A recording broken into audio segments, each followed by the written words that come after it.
Voilà les enjeux de cette visite. Organiser les guerres, soft power, géopolitique de chaos. On crée des guerres, les États sont affaiblis. Et ce petit Tintin qui est présent en RDC, je suis désolé hein, pour certains Congolais. Moi, je ne suis pas là pour m'amuser. La RDC est trop importante pour les Africains pour qu'on laisse ça à Tshisekedi, qui n'a aucune envergure, qui ne sait même pas ce qu'il fait là. Voilà un monsieur qui a cru qu'il peut, il vient des fesses des États-Unis, il a compté sur eux, non? Mais ils l'ont livré à Kagame, le petit État rwandais, on a livré la RDC à Kagame, mais ça fait rire, c'est un conflit Kagame, Tshisekedi, ça fait rire qui? Ce sont les Américains, c'est la géopolitique des Grands Lacs.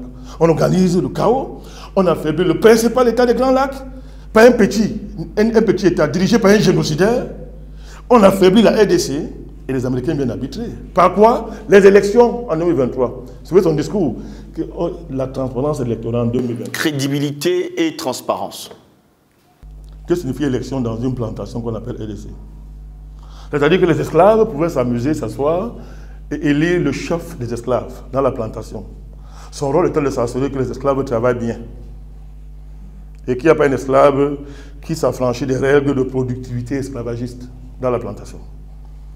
C'est ça ce qu'on appelle l'élection. Les Africains sont là, ils disent de démocratie. Donc maintenant, M. Tshisekedi, il n'a qu'un souci à tête. Il s'en fout du Congo. Hein. C'est son deuxième mandat. Les Américains montent le feu, Kagame attise, il attise, et on dit tu veux un deuxième mandat? Si. Et puis on va régler ça. Si. Moi, le voix d'un frère Kagame, on va se dire calme-toi un peu. Comme on avait fait en 2013, Obama a gueulé, on a sanctionné, il a reculé avec le 1,23. Mais est-ce qu'on a jugé un seul monsieur du 1,23? Pas du tout. Est-ce que cette rébellion a terminé? Non. La même ONU qui a fait le rapport en 2013 a encore fait un autre rapport. On se moque des Africains avec les rapports. Les rapports, c'est la géopolitique. C'est pour allumer le feu, venir éteindre l'incendie et imposer la facture de l'extinction de l'incendie qui est 2 fois, 5 fois, 10 fois la facture de l'allumage du feu. Mais qu'est-ce qu'on va faire dans ce continent pour que les Africains comprennent ça? Qu'est-ce qu'on va faire? Ne sont-ils pas complices finalement? Qui, les Africains? Oui. Beaucoup d'Africains sont complices. Il faut le dire. Beaucoup d'Africains sont complices. Beaucoup. Ils sont nombreux. Qui n'aiment pas le continent. Ils ont la peau noire. Ils sont très nombreux. Ils croient à la démocratie des femmes. Ils croient qu'un esclave dans une plantation peut voter son chef d'esclave. Et que c'est ça l'enjeu. On doit le couper la tête du maître. De brûler sa maison. L'esclave s'amuse là, aller voter, il va encore qu'on voit sa queue. Après, qu'on va dire que les Africains sont des singes, nous allons nous fâcher. Mais c'est pour ça qu'on nous maltraite en Chine un peu partout.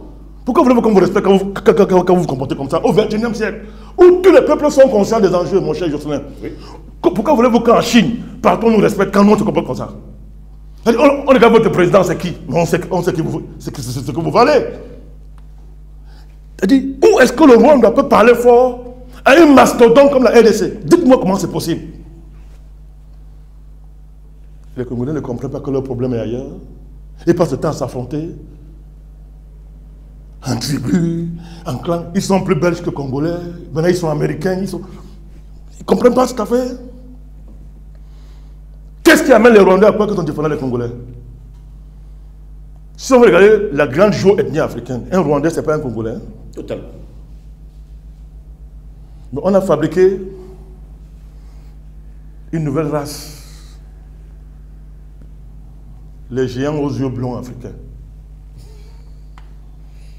Et Kagame, il est dans ça. On appelle celui-là, ce truc-là, on appelle ça grand dirigeant. Et on veut qu'on accepte ça.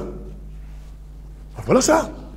Blinken, depuis que les démocrates sont revenus au pouvoir, vous voulez mettre le feu partout dans le monde. Mais ouvrez un peu les yeux. Mais ce sont des malades mentaux, les démocrates. Ce sont des criminels. Les Joe Biden, tout cela, la chose là qui est vice-président, toutes ces racailles-là, les Macron. Mais ce sont des criminels. Depuis que les démocrates sont arrivés au pouvoir, le feu s'allume partout dans le monde. Ce n'est pas le hasard. Vous voulez déroler le tapis rouge. Vous ne voulez pas vous battre contre vos ennemis. Vous adorez vos bourreaux. Vous voulez que Dieu descende du ciel pour vous aider. Il faut arrêter ça. Cette mentalité magique, il faut arrêter ça. Alors, il faut dire la vérité aux Africains. Mais quand on veut être libre, on le mérite, mon cher gosse. Il n'y a pas de liberté pour des gens qui sont heureux dans l'esclavage. Il n'y a pas de liberté pour eux. Ah oui, hein? Mais si ça continue comme ça, on viendra prendre ce continent. D'abord, le projet est arrêté. Il est même très avancé. Comment effacer les Africains de leur continent et venir s'occuper du jardin d'Éden? Parce que quand les gens ne sont pas dignes du jardin d'Éden, on les chasse de là. Exactement. On les chasse de là. Mais c'est quel comportement? Qu'est-ce que c'est Blinken vient en Afrique, on le reçoit. Il n'a même pas reçu un caillou. Et son avion va s'envoler là, même pas recevoir un caillou. En Afrique, alors qu'il vient vous insulter, vous narguer.